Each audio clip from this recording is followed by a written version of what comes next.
George, thank you. I'm just going to hold the panel in conversation just for 5 minutes before we open to the floor. And just a couple of observations.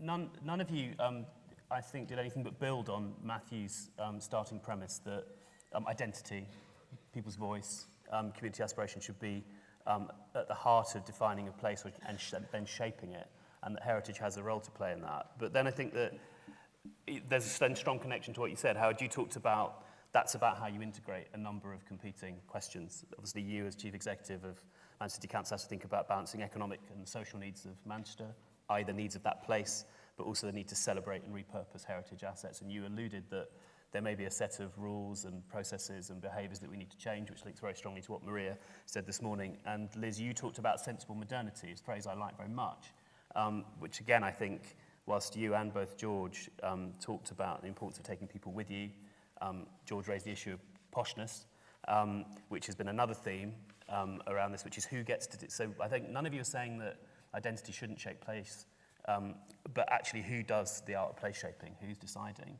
and how are we balancing those different expert voices, the needs of the city and the asset. So, so my opening question is, how do you balance those needs of the place and the needs of the asset?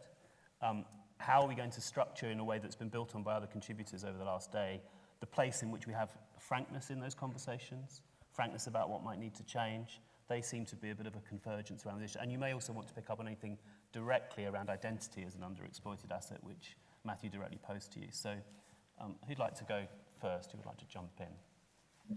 Howard. I think it's interesting, actually, because if you listen to each of the contributions, including Matthew's earlier, I don't think there's anything fundamentally different in terms of what the overall objectives would be of individual places. It would be strange if that wasn't the case. So the reality is how you translate those high-level priorities into definitive strategies, definitive plans. And we have our own distinctive way of doing that. We have a wider city economic plan, which is about prioritisation. But fundamentally, we have, for each particular part of the city, what we describe as a strategic regeneration framework, with effectively is a place-shaping plan for each part of the city. And it's in that area that that provides the platform for engagement. It provides the platform for analysis around trade-offs, which is fundamentally about how public resources, private resources, when you can capture it, how all of that needs to be harnessed to achieve the best possible outcomes. And ultimately, it's about value for money, and it's about how you secure maximum impact around jobs and growth and a place which is going to be attractive for people to live, invest, and to work. Oh, thank you, Liz. Yeah, I do agree. Perhaps I should say that from the earliest days in council and working with hugely good and very perceptive directors, we always worked from the balance. It was always to be balanced. That balance to be achieved between heightening the profile of the city, getting people to come to the city, raising awareness of Glasgow, changing its image, getting investment, and yet making sure that the people's culture and the people's places were equally important to us, and we tried to take them along. I think earlier I said, half-jokingly, that I had closed several libraries and a swimming pool. But when we did that, one of the best things we ever did was to replace one of those libraries with a co-location of a swimming pool, a library, and a dance studio. And we consulted with the people there. And as a matter of fact, the use of the swimming pool went up by 100%, but the use of the library went up by 129%, which I was extremely pleased about. So we tried to balance. Nowadays, when I'm in regeneration and I'm talking about Invest Glasgow, bringing people to the city, what's our USP? A phrase I detest, actually, but we do have unique selling points in that wonderful culture, in the music of Glasgow, the arts, the scenery, the gateway to the Highlands. But we still have to balance what people think of as their place. And I'm interested that Howard talked about local strategies. I've just put the finishing touches with our officers and with those that we consulted with on what is called the local plan. Unfortunately, it should have been called City Plan 3, which I like, but the local development plan is what the government in Edinburgh wishes us to call it. And within that local plan, we deal with the city centre as being where people come. And so we have a city centre strategy. But we've been place-making throughout the city. So we make places in the north of the city. We try to help people to change the image of that part of the city. We have townscape heritage schemes in the East End, in the West End, and throughout the city. The River Clyde is part of that. The areas of regeneration are all part of that.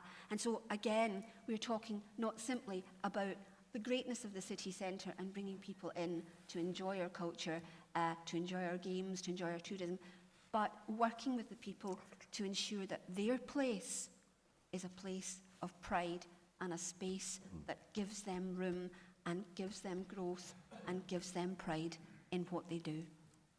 Thank you. George? Yeah, I think the devolution that I'm looking for is devolution to the cities and the city regions so that we can be much more in charge of the way we do things. And I know that Howard and Liz will both sign up to that. I want us to be in charge because I feel that we're always begging for handouts instead of creating our own economy, as we only retain about 5% of our own taxation that's collected locally, and 95% goes to central government. We spend an awful lot of energy begging for it back in one way or another, and all that energy should be being used into investing in our own places. I quoted Sir John Summerson. What's interesting about Bristol, and this follows on from what Liz has said, is really it's not a big metropolitan city like Manchester or Glasgow. Although it has its merchant past, it doesn't have that sort of ballsy architecture that places like Liverpool have. It is really a collection of villages that have been joined together, and each of those villages has their own identity. And I think what I would most want to do is create that pride in the very local identity that people have, and to be able to enable those people to reinforce that distinctiveness. So we're not just talking about Bristol as having a single character. We're talking about Bristol as city as having a multifarious history and an extraordinarily varied character, and that we should hold on to that preciously and invest in it. Absolutely. We could do that much more. If, for instance, from every tourist that comes to the city, I could collect money to invest in what they come to see. Could I come back in there, please? I know that I'm actually abusing the chair terribly, but metaphorically, of course.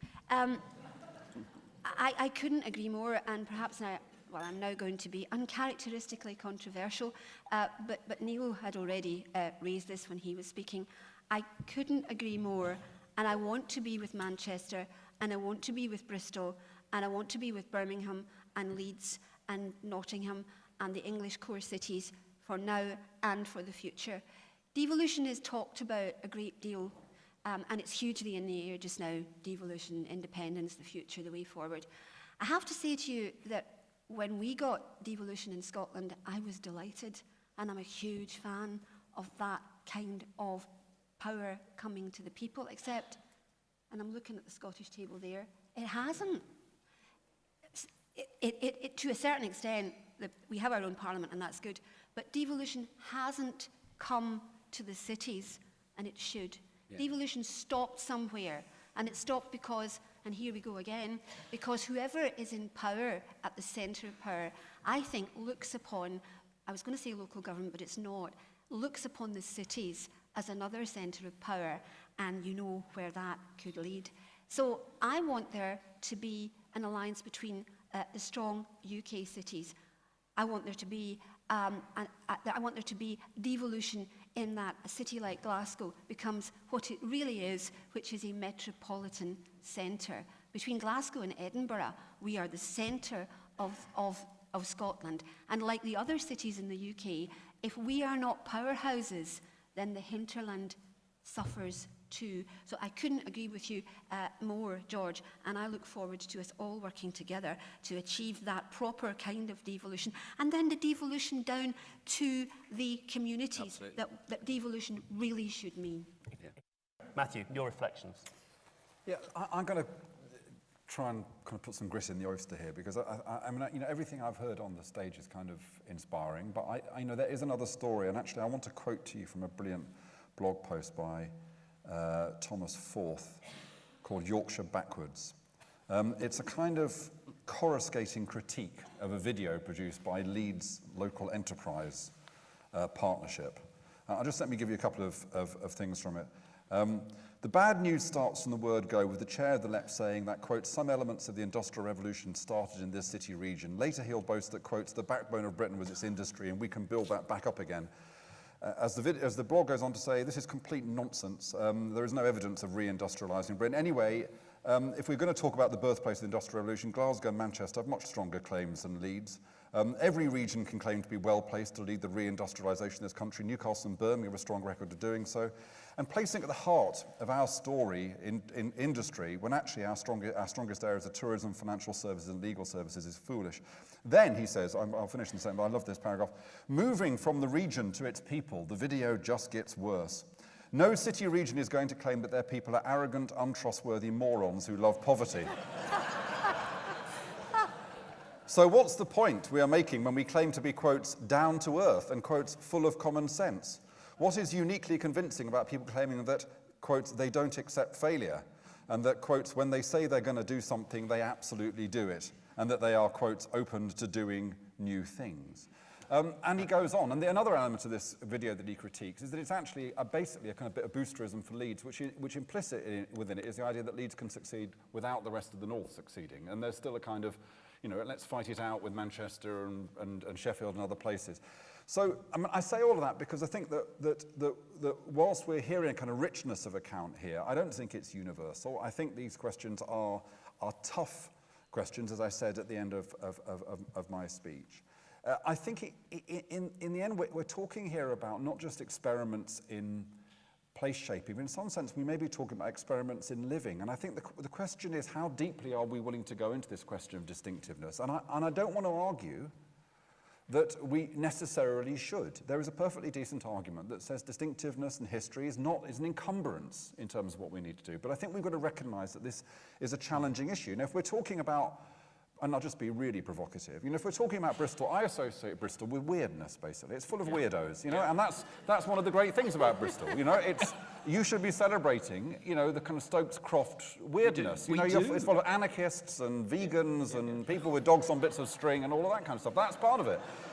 Glasgow has to somehow own its sectarian past. I mean, you know, because that, you know, obviously you don't want people stabbing each other and singing sectarian songs, but it is a rich part of the cultural history of Glasgow. But my sense is still something which people worry about talking about. Manchester has always been a place where people behave very badly. You know, it's a place for alternative lifestyles. You know, and has been, you know, rich of that, and that's part of its story as well.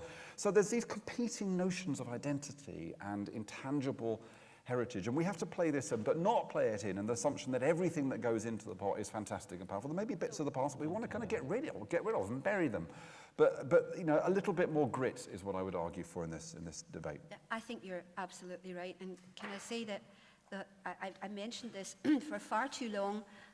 Glasgow went on a great deal about the great tobacco merchants. And to a certain extent, rightly, because without Stephen Mitchell, we wouldn't have the greatest free reference library in Europe. And without Alexander McClellan, we wouldn't have had the huge art collection that we've got, and the McClellan Galleries, which, thank God, was there for Glasgow School of Art when Mackintosh Library burnt down. But what we failed to say, and we had the evidence in front of us, there is a picture of the merchant Glassford, Thomas Glassford, after whom one of the main streets in the centre of the city is named. There's a picture of him with his household, and there's an outline, a palimpsest again, an outline of what was a black slave which has been rubbed out Orwellian-wise.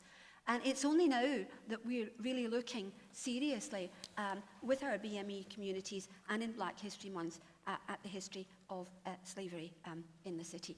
The sectarian thing, I'm going to tell you a story here. Liz, I've got to go to the floor. A great friend Just a very quick one. Right, a great friend of mine who is a GP in the city has a house in Spain, and he went over there after the 12th of July last year and took a video with him, and he told his Spanish friends that this was the fiesta in Glasgow. Now, to a certain extent, he's not wrong, because there is a heritage there, and it's been a troublesome one. But Matthew, you're right, we cannot close our eyes to the grit in the oyster, as well as all that we're trying to do to enrich the city. Thank you very much. Well, let's go to the floor. So can I see some hands? Same process as before. We'll get 4 or 5 comments. So I hope there's nobody here from Leeds LEP, by the way. So. no, that's fine. Well, I'm just also interested in your early job application to be chief executive of Visit Britain, Matthew, and whether that's advanced your cause or not. Let's have. There are 2. You can fight over the mic. Which one of you goes first? Let's see who gets it first. Thank you. If you could identify yourself, nice and fast and quick, please. Certainly. Martin Heighton, National Historic Ships, and a Bristol weirdo, so I have to say something, don't I? George, you mentioned very rightly, talking about the need for resources, and in that film that you showed, you saw all those wonderful historic vessels behind. You won't be surprised this is about historic vessels. But the same is true of Glasgow and London too. We can enliven the quaysides. Developers love building in front of water. But how do we get the mechanisms for some of that benefit to flow into the things that enliven the water, which is so important, as you can see in Bristol, important in Glasgow, where you have the Glen Lee, but not much else, I would suggest. So how do we get investment from the shores into the vessels that make the waters live? George, if you hold your answer, because we'll get 4 or 5. You might as well hand it to the gentleman next to you, then I'm going to come to this table here, if you want to get ready for the next one. Please. Bill Ferris, the Historic Dockyard, Chatham. That was inspiring and wonderful. I thought there were 2 words that you shy retiring folk on the platform didn't use at all, which were vision and leadership. And I would be really interested in the panel's view on the difference between inclusion in a plan and consultation about the formation of the plan. Okay, thank you. The lady there on that table, thanks. Mairead Nicra, Heriot-Watt University.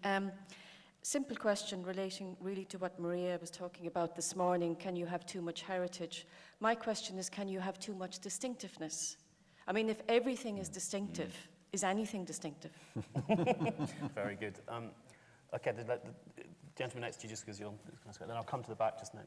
Andrew Stump, Canal and River Trust, the new kid on the block in many ways, that we've only been around for 2 years. Canals, by their nature, tend to link natural, built, and indeed social heritage. And because we're also an agency for regeneration, we tend to quite often form a bridge between public, private, third sector, and in local communities. And I had the privilege of working in Glasgow on the Millennium Link for a number of years. And I would say it's the grit in Glasgow that actually makes it such a joy to live in. I certainly applaud the ambition and aspiration of the people on the table there. I've really got a couple of questions, really. One is about how you actually value those non-market benefits that come forward when you're making your development decisions. And the third one, the second question really is, what is the role of quality of design? Once you've actually identified what the heritage is, what role does quality of design then play in the outcome?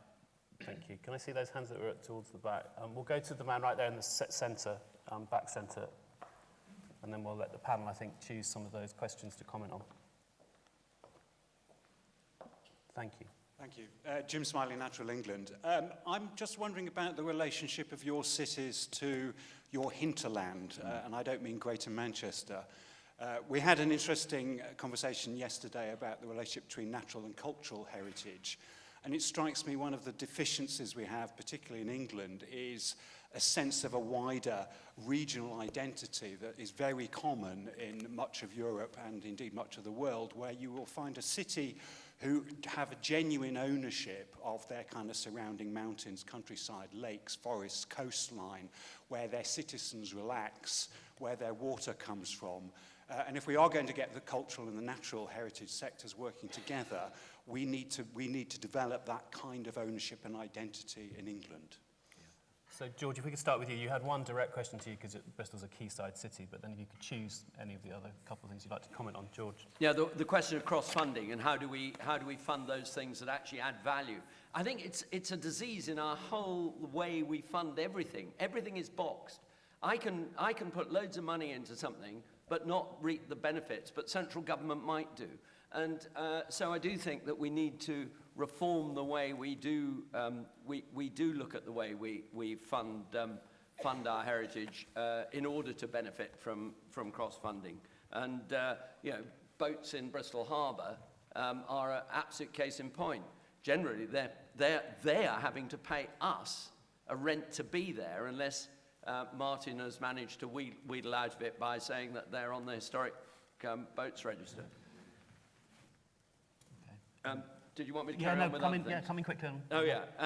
Vision and leadership, obviously, and absolutely vital. Maybe it was not said because it's so damned obvious that unless you've got that leadership and determination, that the heritage will get lost. I don't believe you can have too much distinctiveness in any field. I absolutely believe every single person in here is different, every single place is different, and I think that emphasizing that difference is vitally important, and that's something that I spend a lot of time doing with Bristol and saying that it is, you know, what is special about Bristol rather than what is the same about everywhere else. And I will finish, I missed out one, but finish with that question of the hinterland. Absolutely, I was talking about us being able to think in terms of city regions, in terms of metropolitan areas. You go to Italy, the food heritage is absolutely wonderful. Around Turin, around Bologna, around in all those areas, there is a real connection between the surrounding area and the city. And there's a proud hanging on to that. And it's not just about some theoretical thing. It is about health, and it's about wealth, it's about jobs, it's about all those things that make a better place. So I absolutely, totally agree. We've drawn some very false boundaries and given ourselves some real difficulty in the way we manage our cities and their hinterland. Howard, perhaps you could go next. Can I just come back on the value question? I think if you just invested in things because you are going to capture directly the monetary benefits of that investment, I don't think there's going to be many investments made where local authorities are concerned because of the bizarre financial arrangements which govern local places. But what I think you've got to do is to start to address who does capture that financial benefit. And so long as there is a discernible benefit that's captured either centrally or locally within the economy, that for me is an intervention which ought to take place, provided it provides a bang which is commensurate with the level of investment that's been made. So, for example, we would invest in public realm. We would invest in initiatives which business rates are captured centrally. We would invest in things like events where the rest of the economy captures the benefit rather ourselves directly. And I think there are tried and trusted mechanisms for doing that. Design, I think, is fundamental. We have a design guide. We originated a design guide about different parts of the city which have to be observed. We have a leader who's absolutely passionate and provides total leadership in the way in which our design principles around quality are actually adhered to. I think that's absolutely essential. When I was talking about our overall economic plan, we talk about that for us is our vision for our city. Increasingly now that is a vision for Greater Manchester. We do involve residents in the evolution of those principles and those priorities, though I have to say, in my experience, I have not found many disagreements about some of the key priorities which we do around our city, where you get The real engagement is around the practical implementation of those priorities at place or neighbourhood level, and that's exactly the right sort of community engagement approach where that is required. One final point about distinctiveness. When I was talking about distinctiveness, it was in the context of the global market. You know, what would attract investors in UAE, what would attract investors in China and other parts of the world to actually want to come and invest in Manchester and extend just beyond football. It is around where we are distinctive in terms of advanced materials, life sciences, where we are generate aspects of technology, advanced technology, areas where we are demonstrating a capacity for accessing significant levels of overseas investment. However, that doesn't mean that we shouldn't still focus on our traditional sectors around commercial financial services, because as we all know, successful progressive cities need to have a diversified and strong economic base. Howard, thank you. Liz and Matthew, you've got about 90 seconds each in terms of our clock. Apologies to be reasonably tough. So, Liz, do you want to go first, and then we'll end with Matthew? Yes, probably on the Clyde. I think I probably explained that, but maybe I'll underpin it. We left the Clyde because we felt it had abandoned us, and we couldn't deal with it. It was a huge psychological wound. Now, on both sides of the Clyde, there's a huge amount of development going on. Not all housing and leisure, huge life sciences building at the Southern General, the BBC, creative industries, STV. You're right, we do need to get more traffic on the river, and that's something that we are addressing in planning and in regeneration. Just a word or two about design. We are the city, and here's another grit in the oyster. Matthew, we're the city that's got the most wonderful Mitchell Library building at a beautiful part of the city which is cleaved in two by a motorway that somebody thought was a good idea in the 1960s and 70s. So design is extremely important to us now. We don't make that kind of mistake. And we have a design panel within the city which we utilise very, very widely. If you come to see our Commonwealth Games Village, which is being retrofitted for housing, for 700 houses, I think you'll see that we take design very, very seriously indeed. Thanks, Liz. Matthew. So a couple of kind of philosophical points which for me are not negotiable in this debate. It's clear around the world that, and this seems to be accelerated by the credit crunch, that there is a move for citizens to pursue what the World Values Survey calls self-expression. That is, they're moving up Maslow's hierarchy in terms of what it is that they seek. And there is a move, I think, against the kind of shrill individualism. I came across this wonderful quote from Richard Rorty the other day, which I think it kind of speaks for the modern age in many ways. He said, "We are only individuals in as much as we are social. None of us has a self to be faithful to except the one that has been cobbled together in interchanges with parents, siblings, friends, enemies, churches and governments, to which we might add neighbours and places." So I think that we should actually assert that there is an ethical dimension to people's attachment to place, that you are not a full citizen if you do not have a relationship to place. And that is something we should wave the banner high for that. And secondly, I'm very taken by a phrase that Charlie Leadbeater used recently in an event at the RSA, where he said he's looked at organisations, public, private, third sector organisations. What are the organisations that succeed? And he said they have these characteristics. They are, in his phrase, creative communities with a cause. Now, I think what's true of organisations is also true of places. I think the most dynamic places are also creative communities with a cause. And it seems to me that that cause has to be a distinctive cause. No one's interested in being part of something whose cause is exactly the same as somebody else's cause.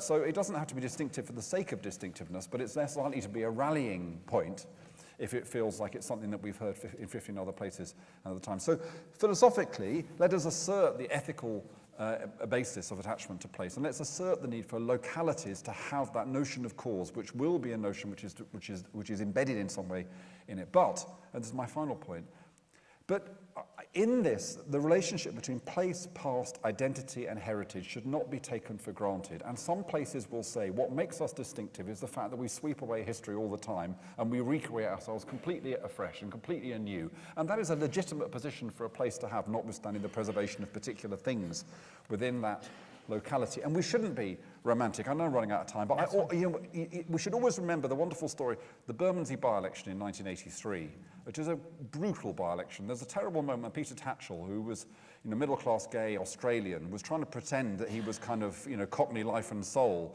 And he knocked on the door of a flat on the 18th floor of a council estate. He lived in a council flat, Tatchell. He knocked on the door, this old lady came to the door, she opened the door on the chain, and she wasn't sure who she was going to vote for. And he said, you ought to vote for me. He said, I just live, he pointed to where he lived. He said, I just live over there on the estate. And she said, no, dear. She said, I'd never vote for anyone from round here. And we should recognise this ambivalence. So the important thing here is the quality of the discourse. I'm not arguing for a romanticisation of past or heritage. I think different places have got to have different strategies, and they've got to be honest about those strategies. But it is the quality of the discourse we should be aiming for. And this is my closing point, is that the heritage sector, if I talk to Howard about employment or about education or about health, you'll have loads of statistics and loads of evidence and all this to kind of marshal. He needs also to be able to draw on people who can say to him, this is what we know about the relationship between heritage, identity, place, social and economic regeneration.